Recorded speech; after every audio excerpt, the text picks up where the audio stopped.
This episode of In Rare Company was recorded on Friday, August 1st. We were informed of the FDA's decision not to accept the request for reconsideration on Monday, August 4th. We still need the FDA to approve elamipretide. It's like, this is the sister roast. Welcome to the sister episode where we roast each other the whole time and also talk about rare disease. So, What? All right, let's see you, Caroline. So we'll just get started because Zoom will kick us off, but I'll send a new link if we need it for more time. yeah. But Welcome, y'all, to In Rare Company podcast. Thank you so much for coming on. As Madison stated last episode, this is the number one podcast in America talking about rare disease. And you can fact check Awesome. us on that. So, Very good. Well, I've been pretty impressed with the progress that y'all have made with your advocacy. So hats off to you. well, thank you. Well, we always like to start the show with talking about snacks. So tonight I've got a weird mix, y'all. I just have to tell you, okay? I've got Nutella bars that Thomas, Caroline's Ooh. oldest, got me like hooked on if I want something chocolatey and sweet. And also these, which I don't know if anyone's ever tried these. These are so delicious. I haven't tried those. Yeah, I'm going with the white cheddar, so they're pretty good. But that's my snack. I have not, but they look good. Is anybody else snacking? I saw Madison was eating broccoli, which sounds just really healthy. well, I'm eating some of my dinner. I'm having a smoothie. There's a smoothie shop in Gainesville, and I stole this recipe from them. It is the Goldie, Haley. There's only one. I know there's only one. It's pineapple, mint, carrot, apple juice, water, ice. Is so good. So I just got I'm done like a cooking smoothie dinner, girl now. I don't know. Well, what did you cook for dinner? We got to know. I cooked steaks, stuffed mushrooms, and baked beans. Well, yum. Well, I need to come over to Mississippi. Yeah. That sounds awesome. I don't cook every day. Kristi's the cook in the family. That sounds Kristi. delicious. I didn't cook today though. Kristi. No, just kidding. I'm eating Reese's. Yum. Hey, Reese's are delicious. I Yep. mean, there's so many things. We actually were talking about Reese's last night. We were eating dinner with our family, and we were talking about, like they have the little Easter egg Reese's and like the Christmas trees. And I think it was my husband actually brought up, he's a huge Reese's fan, brought up, why do they not make a Thanksgiving turkey with the Reese's? And Good Have all question. these other holidays, but why not Thanksgiving? And so we had a serious debate about why there are not Thanksgiving Reese's. So if Reese's is listening to this, you need to get on that. We want some turkey Reese's around November, okay? That'd be pretty good. Yeah. Tag them. And also Gatorade needs to sponsor this because Yes, because in case you have not noticed, Gatorade, every episode, Madison is drinking a blue Gatorade. I think you need to sponsor us or at least send this girl like a case of blue Gatorade. Like it's keeping her going every day. So It'd be good marketing for the number one podcast, out there. oh, I know. Absolutely. But all right, well, girls, we're gonna start the show. Thanks for sharing your snacks with us. First of all, thank y'all so much for coming on. I know this is, it takes a little bit of time to get on here, and and it's also a very vulnerable spot to have to talk about rare disease. So if y'all will, we are going to let y'all take the floor and tell us who you are, where you're from, and just tell us y'all's story. Go ahead, Kristi. well, I guess the story started with my youngest, who is Christopher. He is 17, and we knew nothing about Barth syndrome until he was born. And we didn't know about it even when he was born. We just knew that he was born in heart failure and that he needed a heart transplant. And at the time, we didn't have like a heart transplant program here in Mississippi, so we ended up in another state. Mm. We ended up, we took a huge leap of faith and we said no to the heart transplant and took Christopher home on hospice. And he stayed under hospice for 15 months. And then he had an unexpected improvement in his heart. And so he went from like 7% EF, and he's functioning today on the low side of normal. Really? Wow. He is. Wow. He is. He is a walking miracle. We'll just to say the least. That's amazing. But yeah, he is. He is amazing. And let's see, he was 15 months old when that happened, and he was discharged from hospice, but we were still going to genetics. And so he was 22 months old when the geneticist called and told me, I know what caused the cardiomyopathy. He calls and he describes this disease to me, and he talks about the muscle weakness and the neutropenia, which I finally had a word, but I knew like we were dealing with that. I just didn't know what it was. And when he described the disease, I was like, well, I have a nephew and a cousin with that. And he's like, well, you're about to become the expert on this. If you think it is, it probably is. And we tested Jacob later, and he was 10 years old. And I'll let Amy talk about that more. But, so that's how Barth syndrome came into our family. But we also have a cousin, he's 7 years older than me, and he has Barth syndrome. He didn't get diagnosed until he was 45. And Wow. we have two uncles that were infants when they died in the 50s. One had a heart condition and one had some pneumonia or something. And they were the only boys in the family, and they both died. And so we're like, well, they had Barth, you know. So this disease goes back many generations. Matter of fact, my grandmother, our grandmother, buried one of her sons on Mother's Day. Wow. So this is definitely not new, but we didn't know. Like, Yeah. we had no idea. So that's how Barr syndrome came into our lives. We live here in Mississippi, and I'll let Amy tell you a little bit more about Jacob. Well, Kristi, I was going to say real quick, you were saying, you know, you never, the doctor had said you're about to be an expert on, you know, Barr syndrome. And we had talked about this, I think maybe like our first episode, about when, you know, Madison and Caroline, you know, and even myself just being an aunt, it's like we basically are doctors. Okay. I Oh, know we you have don't a have, crash course. yes, Absolutely. we don't have an actual PhD, but when you get diagnosed or your child gets diagnosed with a rare disease, you basically are so knowledgeable about whatever that is. I mean, we're saying all these crazy words that I just never thought we would be saying, like cardiomyopathy, elamipretide, you know, I mean, we're talking like doctors, but you become basically a doctor mom of your child's rare disease. Absolutely. You have to. And especially with the rare disease and ultra rare diseases, you know, most of the time you're the one having to educate your child's local doctors because they've never heard about it before, and they'll always step out into the hallway and Google it because they've never heard of it before. Yeah.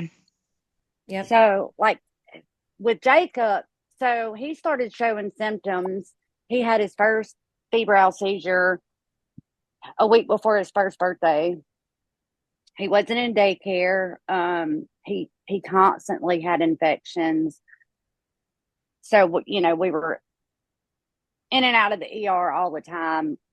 He always complained that his legs hurt. So I carried him, like literally walking into the hospital to give birth to my younger son. 3.5 years later, like carried him until I couldn't carry 2 children. So, we had all these individual diagnoses for Jacob, which we didn't get the big picture until Christopher was born. But for 10 years, these doctors made me feel like I was crazy or like I had Munchausen syndrome. Like every time he would have a febrile seizure, they would say, oh, the chances of him having another one are cut in half. Like he won't have another one. He ended up having 5. Oh my gosh. Which is, almost unheard of. So when we got the diagnosis, it was a double-edged sword because it was, validation on one hand that I wasn't crazy and I wasn't making these things up. But on the other hand, it's like, okay, there's no treatment, there's no cure. So what do you do? I mean, Jacob he'll be 25 at the end of the month. And just like Christopher, statistically speaking, he's already beaten the odds. So that's why, this fight for elamipretide has been a top priority for us because how many times do you beat the odds and beat the statistics and get that miracle? Mm-hmm. And you all know what it's like to live in a world before treatment and then in a world with elamipretide. And then like, right. And Jacob, he was the first participant to have to come off of the drug because he had the minor skin reaction. Mm-hmm. So he knows what it's like to have Barr syndrome and then to essentially not have Barr syndrome. His kidney function has declined. He now has a feeding tube. I don't know if y'all saw the video that Kristi posted last week or the week before. It was a slideshow, and we didn't post any names, but it was a comparison photo of weight. Yep. And that was of Jacob. So March, April, May, June. So within 4 months, he had probably dropped 20 pounds. Wow. He'll be 25 at the end of the month. He is 70 pounds. Oh gosh. Wow. Yeah. So I saw that picture and it was, I mean, it just really is like, shows you how, amazing medicine can be and how helpful it can be, especially with rare disease. And, not to like harp on it again, but it's like, Congress has given the FDA flexibility with, approving rare disease. And, I know hopefully that, they're still reviewing, which is a positive, and, we're very thankful. But, when you see those pictures and you hear what you're saying, and you can't not be like, why is this not approved already?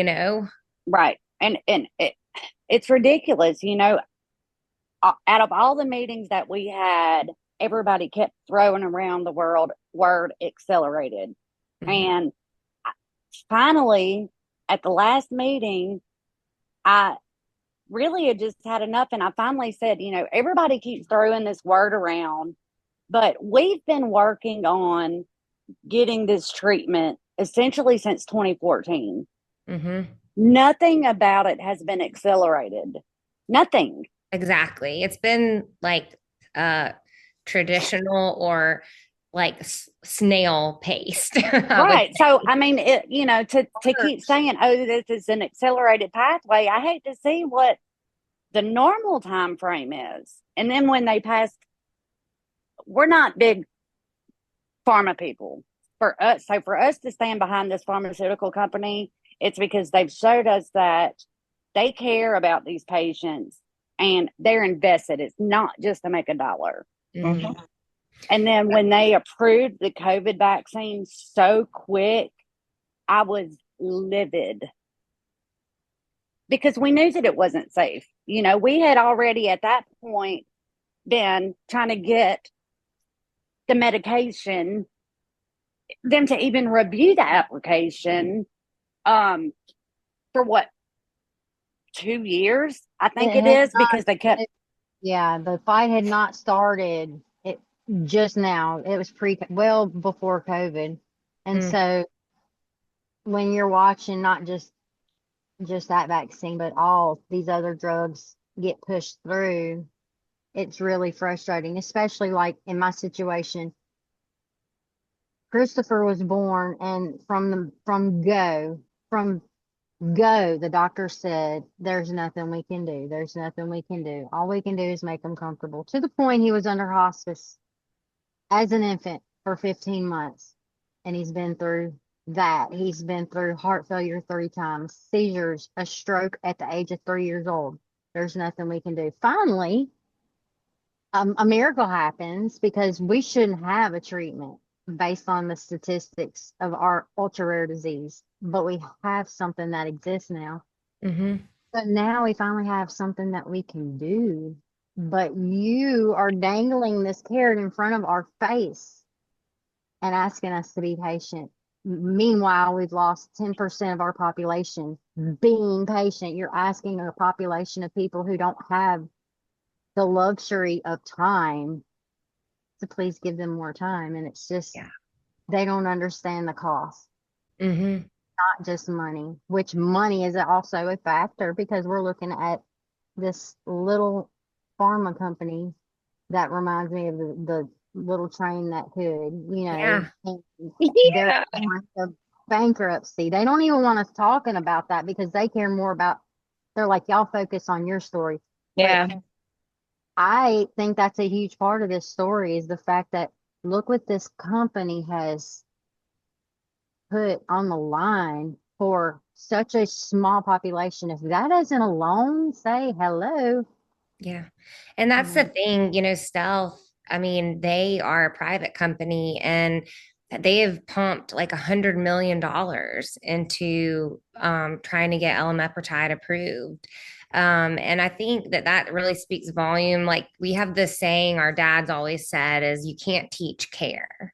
And No. I think you can use that like anywhere in life, but it shows that they genuinely care about the ultra rare disease community, especially the fact that, again, they cut 33% of their workforce when they got the CRL, because they really believe in this drug, and it does work. And you have like 5 people right now on this episode, and many people we've brought on before who, Walker, speaking about how elamipretide does work, and sharing the stories. So I really do think it speaks volumes for Stealth, just their care factor in this, to continue trying, and hopefully we're going to cross the finish line soon, and it will be approved for all ages. Yeah. I agree. Y'all, I know that nobody else is going to get this but you guys. This we're in good company. Mm-hmm. But the disease, it impacts their muscles so badly. Christopher was at genetics, and his first adult genetics appointment yesterday. I haven't posted this update yet, but this doctor said he saw no evidence of muscle weakness. Wow. We're talking about a boy who could not climb stairs, who can just glide up the stairs now, Mm-hmm. who can And that's just from elamipretide, being on elamipretide. not do these things before. He could not, and I'm not trying to give credit and say, this is a cure and it's a cure all, but hello, the boy can do things he could not do before. There's no denying that. And how do you say no when this drug is saving lives and improving lives and making people have, instead of being spectators, being allowed to participate? Well, and besides the fact that you listen to all these other side effects for these drugs that they have had, that causes death in hundreds or thousands of people, but that was okay to get approved. Like, I will never understand that, because elamipretide, yeah, they have a minor skin reaction. Well, guess what? That's peanuts to them. It's not like it's an anaphylactic reaction. Mhm. It's not Yeah. like it's a Berlin heart hanging out of their chest. Hello. I Yeah. mean, would you rather here? I Yeah. would rather crash. Can y'all elaborate more? I know because were saying how before climbing stairs, that was just not even heard of, and now yesterday the doctor saying that he sees no muscle weakness, which I mean that's just amazing. Like golly, like just that Ew. truly it just leaves me speechless. But can you elaborate a little bit more of what life was like before elamipretide and now, and how maybe quality of life has just improved from just being able to go and do, things that I'm sure you're going to share with us that he can do now. For sure. There were things like just day-to-day life, walking through a grocery store, we're taking 5 stops for him to stop and breathe and rest because he just could not do it. Mm. As far as going out and having fun and doing anything as a family, we obviously tried to do that, but it always came with a cost. And it was never just, I mean, we're talking, there have been times where I knew there was a chance he'd be in the hospital the next week because that is the price that we pay for anything that we do as far as letting him participate. And I'm not just saying like he picks up a virus. I mean that the exhaustion is so profound that it puts his body in this. The word for it is autonomic dysfunction, but basically, it just freaks out. It can't handle anything. And so we couldn't do anything. Barth syndrome has dictated our entire lives for 17 years, every single aspect of everything we do, literally everything. So, And so now watching him, and as far as like with his peers, you could obviously see there's a difference when he gets among his peers because they're all larger, faster, stronger, and they could just like push him over with 2 fingers and knock him down. Right after he started elamipretide, I was able to watch him roughhouse with the neighbors' kids, and he was able to hold his own, and they didn't get it because I mean they've been watching this kid for the last several years that could get pushed over like a feather, and now he can kind of hold his own. And then he's gliding upstairs. We had the school at the end of the year. They had their award ceremony, and stairs have always been something. I mean, to the point he was going to physical therapy twice a week at the hospital for it for years. Again, Barth syndrome has been everything. And the boy just glided up the stairs. He didn't even need an arm rail. Wow. And so it's just, I know that boggling. most people are going to say climbing stairs, which maybe parents of kids with rare diseases will get it, but Jacob. So, and you have to take into account Christopher's been on the medication. How long now, Kristi? Since November. Okay, so Jacob's, when he was on it, now before he started taking it, he would come home from school and he would want to take a nap because, his body just couldn't take it. Like he even, he was allowed to take rest, use the elevator at school. Once he got on the medication, he was able to go a full day of high school, no problem. He was also able to work a part-time job after school with no problem whatsoever. And that was all due to elamipretide. Wow. That's So awesome. as far as Jacob goes, you said he was on it and he had a skin reaction, and so now he's off. So, how long was he on? How long has he been off? And how severe was the skin reaction? So he was on it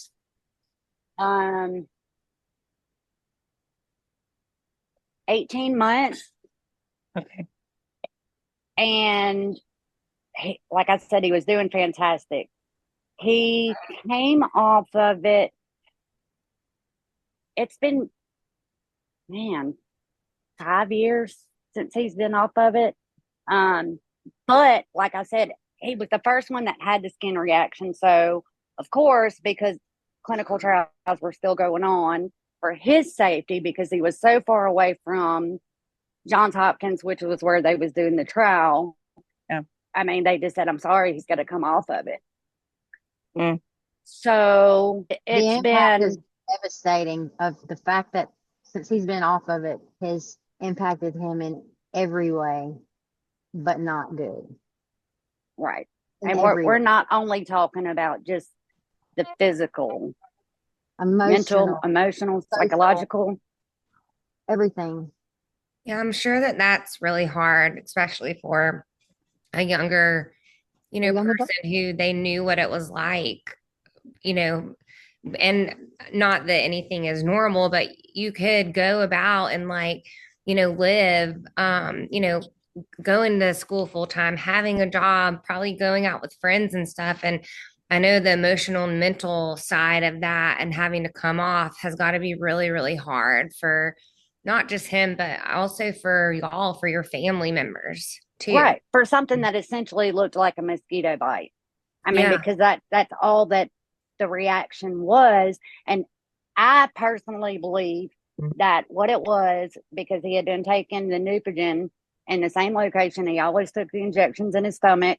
I think that it flared up the scar tissue where he had been giving himself the injections of both drugs. And for whatever reason, after 18 months, so it wasn't like, oh, this happened the first time he took it. No, he had been taking it. I think originally they took it 6 days a week. Am I right, Jacob? Y'all took it 6 days a week originally? Yeah. So for 18 months. And then he had the reaction and they pulled him off. Mm. Yeah, see, I think it's like this is so important for people to hear and understand because like when we talk about how where we don't have time for this, like how time is of the essence because like I don't know that people fully understand the extent of what it looks like to be both on and off of the medication. Like with our story, it's, a baby, and he had access to it right away, but it's so nice to hear y'all talk about it because you have boys who grew up and who were born before treatment was available. And then to be able to see what their progress looked like, to be able to see the decline that's happened since not being on elamipretide.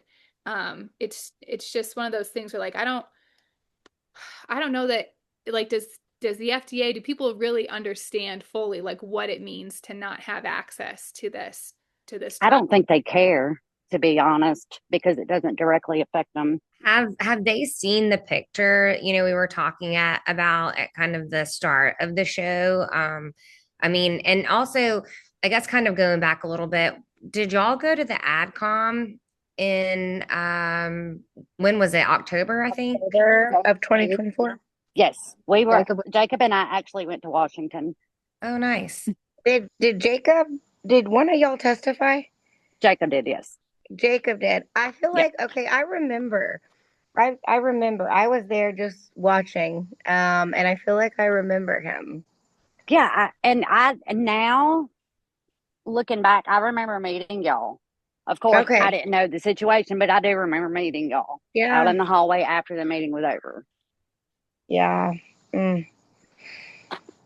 So, and that was the thing. So Jacob has been advocating, and he thought he could never go back on the drug until the last BARF conference. So he's been advocating for this for 5-6 years, thinking he'll never have access to it again, but he wants to do it because he saw what it did for him, and he wanted his Barth brothers to be able to have the same. And maybe y'all talked about this while I stepped out, but his only way to access elamipretide now is through FDA approval, correct? Emergency access. But with his weight loss, you said, I mean, he's lost 25 pounds. He's down to 70 pounds. Is that considered a route to access the medicine through emergency access or no? I would think so. I think one of the biggest challenges right now is funding for stealth, because unfortunately, they've had to turn a lot of people down, because they don't have the funding. And like the FDA said, oh, these people are willing themselves to feel better. Babies can't will themselves off of life support, So I think funding is the biggest issue for everybody right now trying to get emergency access. So I do think that it's limited because they're worried about money running out and everybody having to come off of it. Zoom is going to kick us off in a minute. So I'm going to send y'all a new link right now, okay? All right. Okay. You know what I did want to ask is about, I feel like part of what's missing sometimes, I mean, I know like the AdCom is the opportunity for patient voice in all of this, like in the approval process and then being able to have a say in drugs and all of that. But you only get what, like 4 minutes to talk if you testify, and you don't really get as much time to like get to express yourself. So I was wondering if you ladies wouldn't mind telling us a little bit about your sons, like personality, what they're interested in, like your favorite thing about them, just so people can hear and understand like that they're very real humans behind this. Like these are our children. Like they're your babies, even though they're 25 and 17. So like if you could tell everybody about, what they're like and just the things that you love about them. So, like I said, Jacob will be 25 at the end of the month. He is wise beyond his years. I don't know if it's because he's always had to, have the challenges that most kids don't have, as far as, giving himself injections and seeing doctors and having blood drawn and not tests, all the time. So it was just kind of, he's easy going and just kind of goes with the flow. But he also has so much empathy and compassion, like for other people. Like I said, for all those years, he thought he would never be able to take the drug again. Yet every chance he got, he was going to Washington, to, what was the other meeting? He went for disease week in 2024, and he went in 2025. The peer face-to-face meeting. At both of those meetings, he didn't. Yeah, so at both of those times, he still didn't think, but he was doing that to go advocate for everybody else. So, like I said, just really a good kid and really empathetic. What about Chris? I'm sorry. I say good kid. Shelly Bowen will scold me. He is not a kid. He is a man. So let me correct that. What are some of his interests? And then we'll jump over to you, Kristi. Like what does Jacob really like? What does he do in his free time? So he likes to fish. He used to like to hunt a lot. Now he just likes to shoot the guns, not really hunt the animals. He spends time with his girlfriend, and he tries to spend time with his friends. I think a lot of people feel isolated because he, getting up and going to work every day, and he doesn't. He draws a disability check, so I think he feels left behind a lot of times. But he's like another 25-year-old that's trying to find their way in life, and I think the challenges of having Larson to make it twice. Oh, she disappeared. That's okay, but I get what she's saying. Oh, is she back? But he would love to be able to work a full-time job, but he can't do that because he has to have his Medicaid. And, when he's tried to work before, they started questioning whether he needed it. So at this point, I'm just like, son, I hate to say not to even work, but I would have had to file bankruptcy by the time he was 2 when he started showing symptoms at 1 if he didn't have Medicaid his whole life. I mean, it's just, y'all know how astronomical not to mention any of the tests and treatments just to see the specialists themselves. Like, it's crazy expensive. Yeah. When we were in the ICU, one of the nurses was like, we call this our $1 million baby floor. It's like, yeah, more like $1 billion. Right. Baby. Like these are, yeah, it definitely adds up. Yeah, and when you were saying about like working and stuff, like I was in a meeting and someone mentioned like, that you can't like, it was with a Congress, it was with one of our members of Congress. Hey, Gilbert, what? And she mentioned like, you also have to think about like these boys and men as, citizens, and how when you're able to be on elamipretide, you have the energy and the ability to work and to, earn income and to be a participating member and to be able to like, live the life that you want to live. And so it really does come down to kind of a civic issue as well, where when you're not able to, you don't have the energy to do those things, like you're missing out on the participation in the world. And so, that was, I thought, a really good point to bring up to our member of Congress, because like, hey, like we're going to talk about being a citizen and our civic duties and all that stuff. Like it's really hard to do that when you don't have the energy and your mitochondria aren't working the way they're supposed to. Like, and it's so frustrating, I think, because to hear you talk about how people are like, oh, they willed themselves or all that, because like it is really hard to see unless you're looking at an echo or you're looking like under a microscope. But it's like you can't ignore the lived experience and what, our sons are telling us. And Right. And too tired to even chew food or too tired to digest food. yeah. You can never see that just by looking at them. And a lot of people, look at Jake and they're like, oh, well, he's not sick. You say that he's sick. Like, to look at him, I mean, obviously, when you know his age, you can tell that something's off. But when he was a kid, oh, he's not sick. He's not disabled. Well, yes, he is. Just because you can't see it doesn't mean that it's not there. And I watched a documentary about how medical devices get approval from the FDA. And it's mind blowing to me that we've had the fight that we've had when I've seen these recordings of some of these meetings and how these things are grandfathered in. Yet we've had the fight that we're still fighting. And it makes me wonder in the back of my mind, and I hate to even say this out loud, but I've wondered so many times, like, if members of our government own stocks in this pharmaceutical company, would this drug already be approved? And I hate to say that, but that's honestly how I feel. And I wonder it.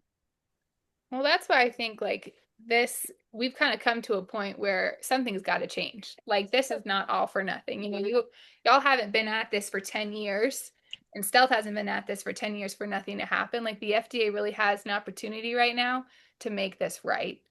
And like that's why we've started talking to everybody and having this place to share our thoughts and the experiences, because I think there's the meetings that you have officially, but then there's also the fact that like anyone can listen to this. Like it's going to be on Spotify, it's on YouTube, like when we tag people in our stories on Instagram and stuff, and I know you all are on TikTok and stuff, like people see this and lots of people are hearing this. So it's like it's beyond just the bar syndrome community, it's beyond MLS, it's beyond right. Well, and they're setting the standard for all rare disease communities right now, because guess what?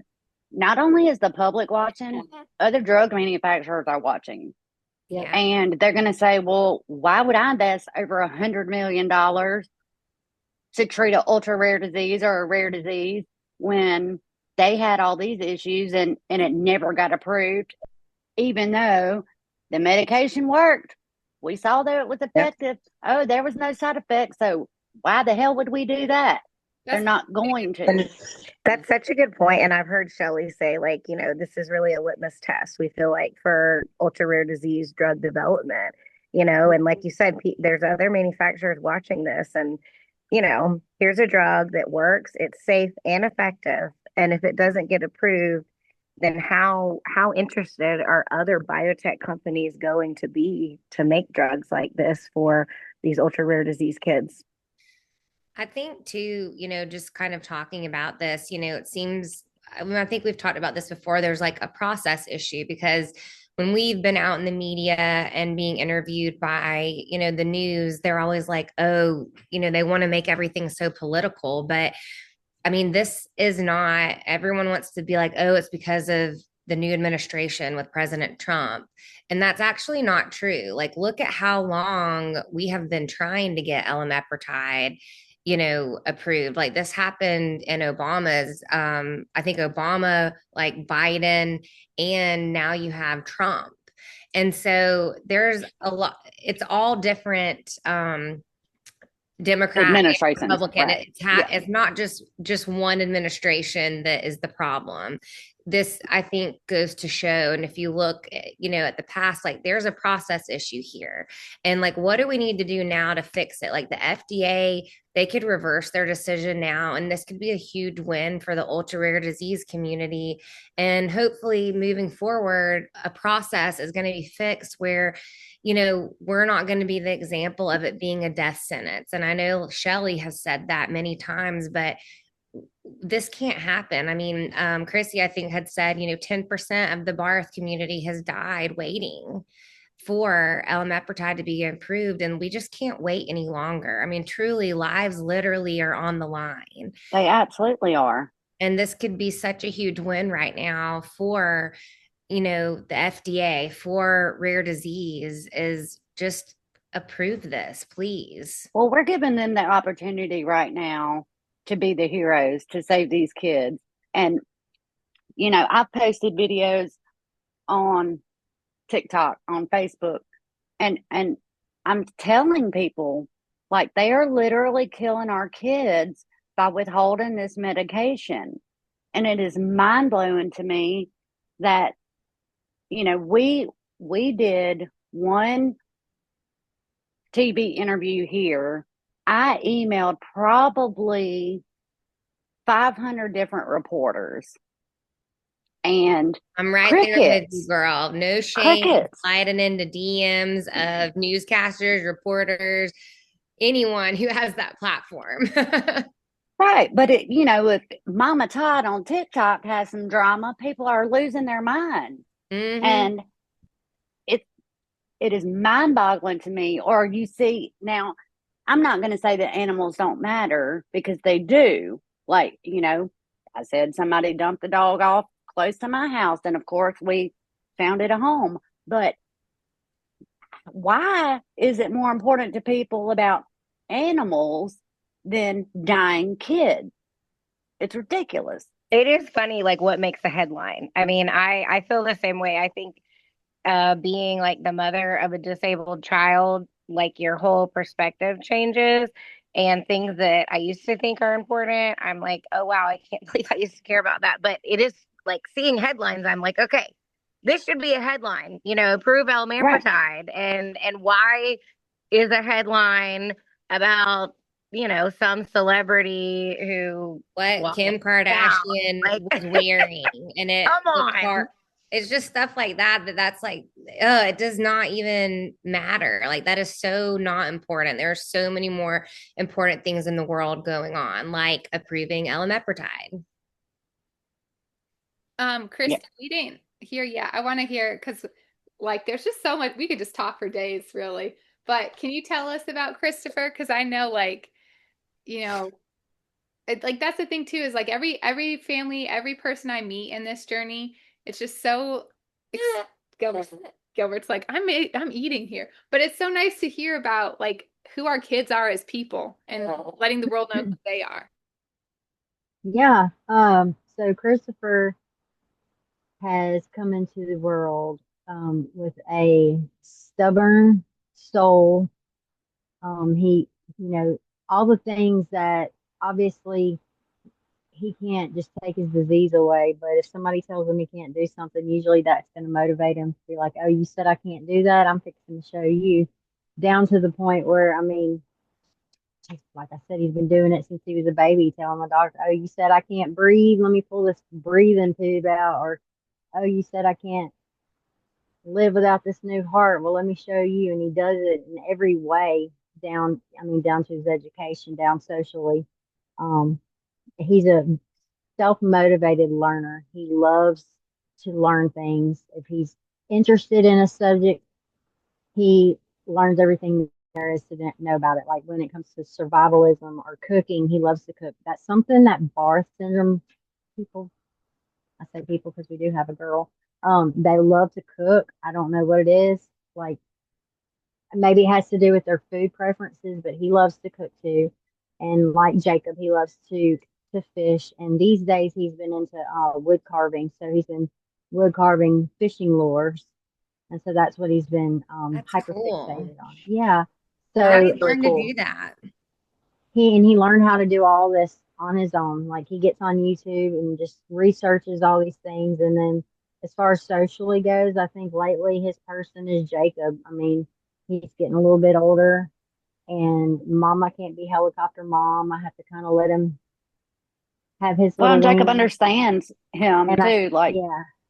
And they kind of paired up a little bit. So, and a That's lot of people say that they were, they've always said, oh, he reminds me of Jacob. And of course, they both have Barr syndrome, and we all know that they have this look about them where, kind of like Down syndrome. If you have the trained eye, well, now you know what that looks like. I mean, literally, I've kind of done this in cardiomyopathy Facebook groups, been like, this baby has Barr syndrome because they have a look, but not just their look. Jacob and Christopher are a lot alike as far as their personality goes. He's kind of an old soul too, and they just people notice that, and the two of them gravitate towards each other more so. I mean, there's other boys in the situation, but Jacob and Christopher kind of two peas in a pod.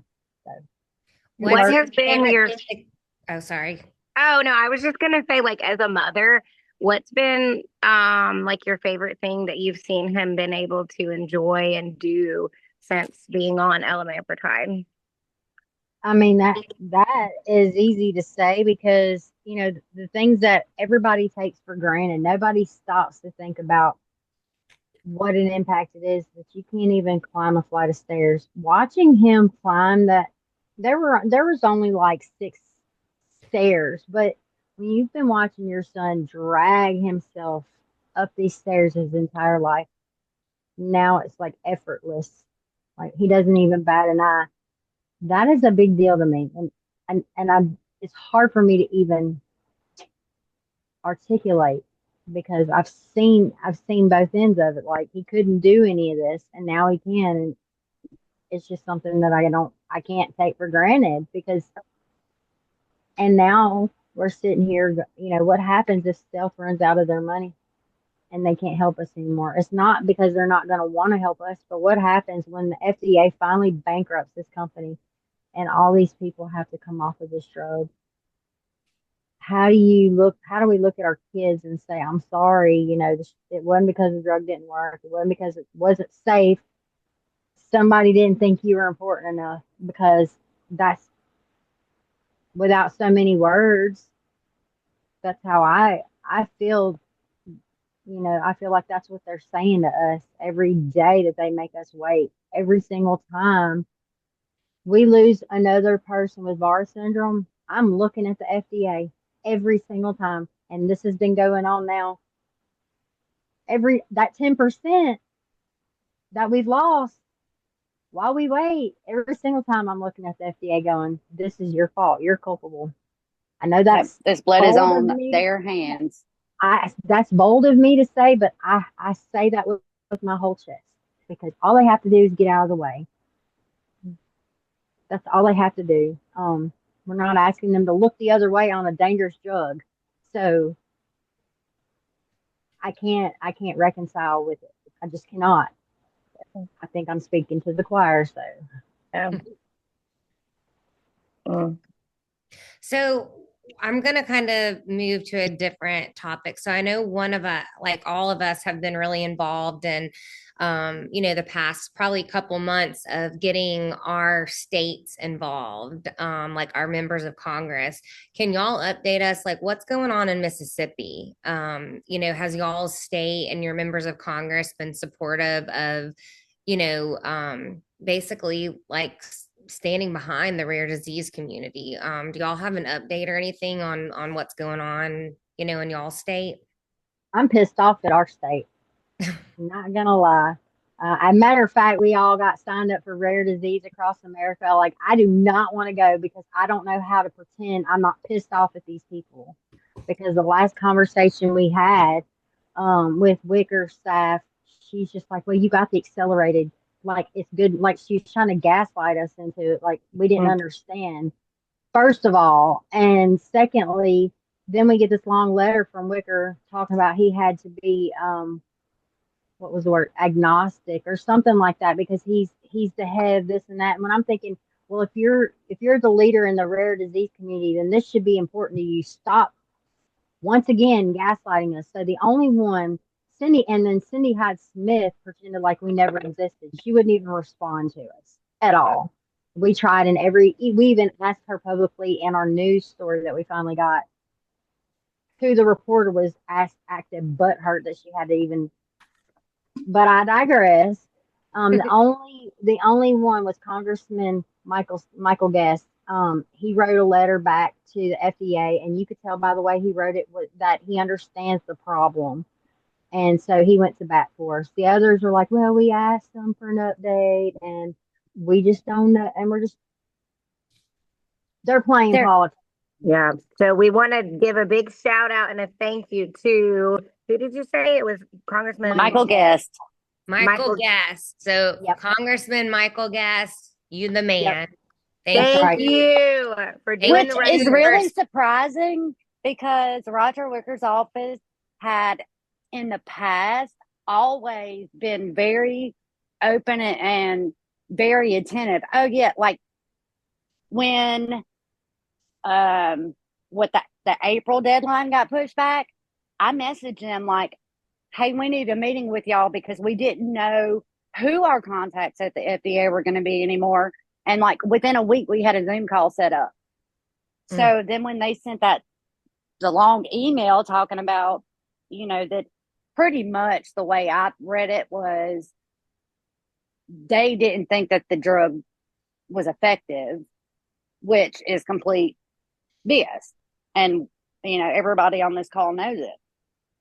So, yeah, I was very surprised. And I think what really got Michael Guest's aide attention was I sent those pictures of Jacob where the side by side of the weight loss, and I said, "This is what not having this medication has done." And so, yeah, got a response from that. So it was good. And then, and that I feel like he seemed to care more about our boys having a chance to be a productive member of society, whereas the rest of them more or less look at them like a number or a statistic.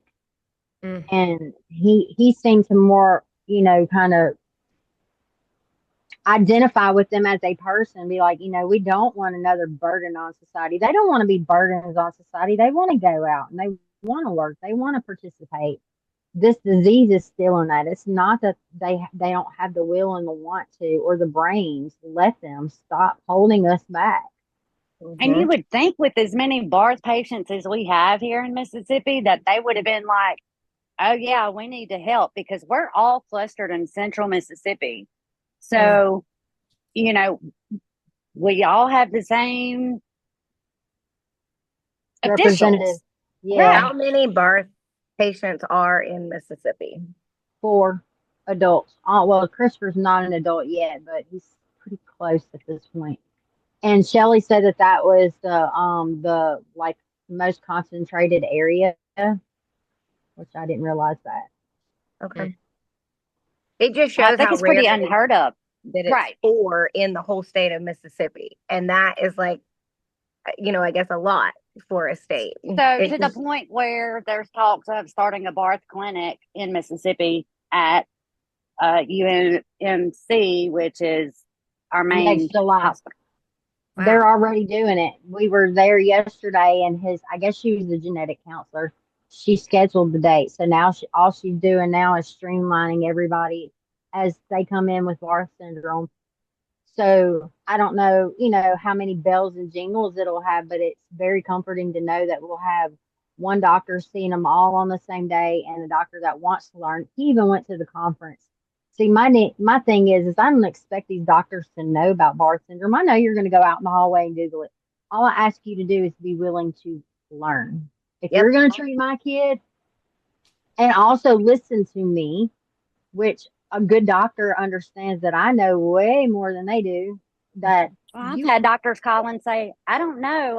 I need to bow out because I don't know about it. And I'm like, you know what? I want you on his team just because you can admit that, where most doctors won't. Right. Yeah. Well, and to your point of there being like them looking at starting a clinic there, like with increased knowledge about Barth syndrome, I think diagnosis is like more people are aware of, like, okay, this baby, like with Gilbert, his cardiologist testified at the AdCom. So when he was born, I think they were pretty, like, she probably was like, okay, like, we've got these signs, like he's got left ventricular non-compactions, his cardiomyopathy, like his lactates are doing this, and this. Like, it just was, we got it. The genetic panel to come back to confirm it, but there's more awareness around it now.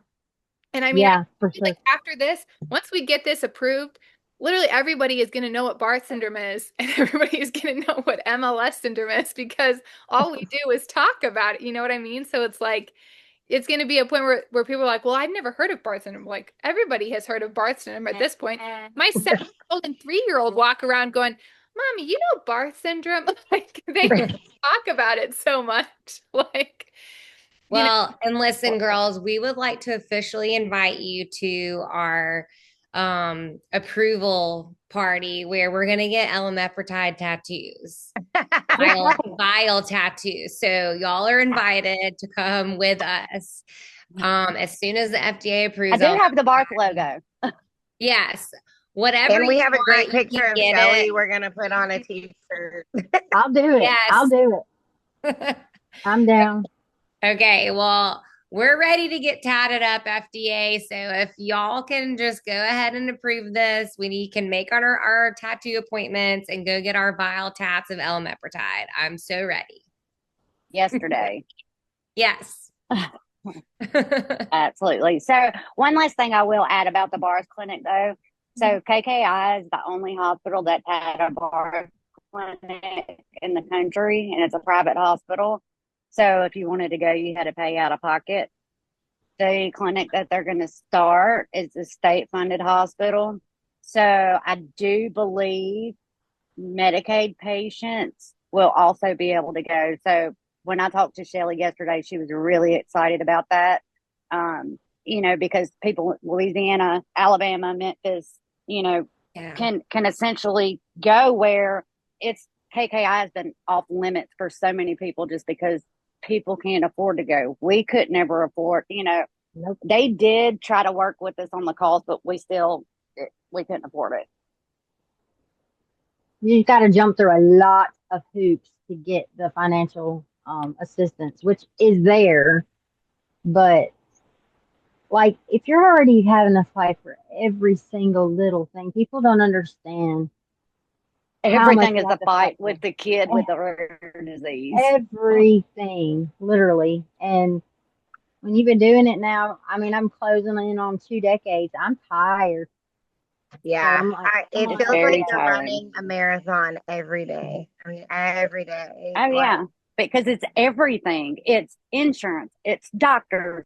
Yep. It's the school. It's, and it's like all of our would you not system. just FDA just make our lives easier? Well, that's what I said whenever this all came out and it didn't get approved. I just was like, can something be easy? Can we just get a yes here and let this just be a win and be easy? for once, you know? We were in the hospital when we got the Right. answer. Like life's not hard enough as it is. Yeah. Like, Oh. thanks for making it worse, buddy. Yeah, well, Yeah. I was saying to someone the other day, I think it was on the last call we were on, with the last episode. I was saying, well, people will say to me like, wow, like you're really like going hard with all this approval stuff. I'm like, yeah, because we're the new ones. We're the freshmen here. We got the seniors who've been doing this for 20 years. Like, y'all get to take a little rest here. And Look, we're happy for the help because we are tired. For sure. Yes. Yeah, we're kind of like these like 12-week-old puppies. Like we're just like ready. Like, come on, let's go. Yeah, I'm like, Hey. Well, I family say, well, just be patient. And it's like, please don't say that to me. Like, I almost lost my mind. Like, we've been very patient. Yeah. Yeah, and I mean, you have to push. I think that's one of the Right. things, there's always a time for everything. And with this, it's like we have run out of time. Like we have to push. And that's why I think all of us, and so many other people who are not on the show today, but are in the Barth community, have been huge advocates and doing everything that they can, trying Well, to. if we don't like, who do advocate, we need to who's talk to? going to? Mm-hmm. Nobody.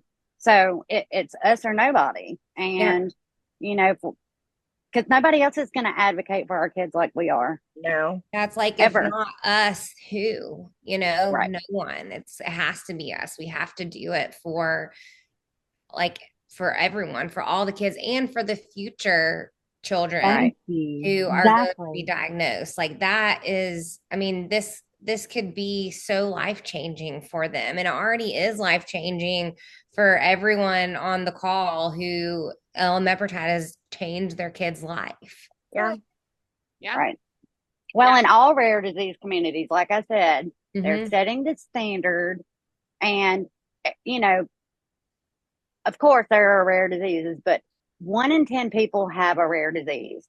Mhm. So everybody knows somebody that has some sort of rare disease. Mhm. yeah. So do the right thing, approve Yep. the medication, and essentially give our kids a chance at a somewhat normal life. That's Yeah. all we want, a life. A life. Yeah. Yep. The opportunity to live. Yeah.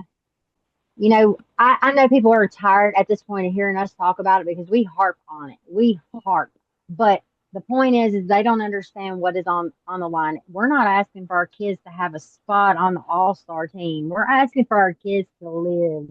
Mm. And that's not a big ask. Like, we're not saying that we're not willing to accept reality. The reality is that we have this treatment that exists. Now get the out of the way, right? Yeah. So Amen. we're ready to move heaven and earth over here. So let's go. Yep. Right. It's gonna happen. We gotta get this done. Like, I can't take a no for an answer. I just cannot accept that. Yeah. Like I don't know how to accept that for an answer. Like literally. Well, and we're gonna have a podcast if they about do, crazy moms that snap, the rare moms that snap. That's if the they next do podcast. deny it, I want to know whose decision it was, because I don't want to collectively point at the FDA. I want to talk to a person. That's my thing. Like, I want to know. And I've emailed and I've asked, like, and of course they won't tell you because, they don't want you to be able to hold somebody accountable, but that's exactly what They don't needs to want happen. another Luigi to happen. yeah. Maybe they shouldn't want another Luigi to happen. Maybe you should just do the right thing. How about that? Right. No, Yep. no. What I think it's got to happen. And if not, I'm flying Gilbert out there, and me and Gilbert will be talking to Commissioner McCary. Yeah. And look at this. Gilbert, listen, we're betting on you, buddy. You got to go talk these folks into So some cute. stuff, okay? Yeah, I mean, how can I you love say his no to goals. these cheeks? This is like, so when they're talking about like kind of what Barth boys look like, cheeks. Yep. There's so many good cheeks in the Barth community.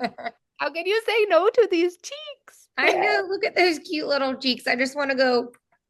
So cute. Oh.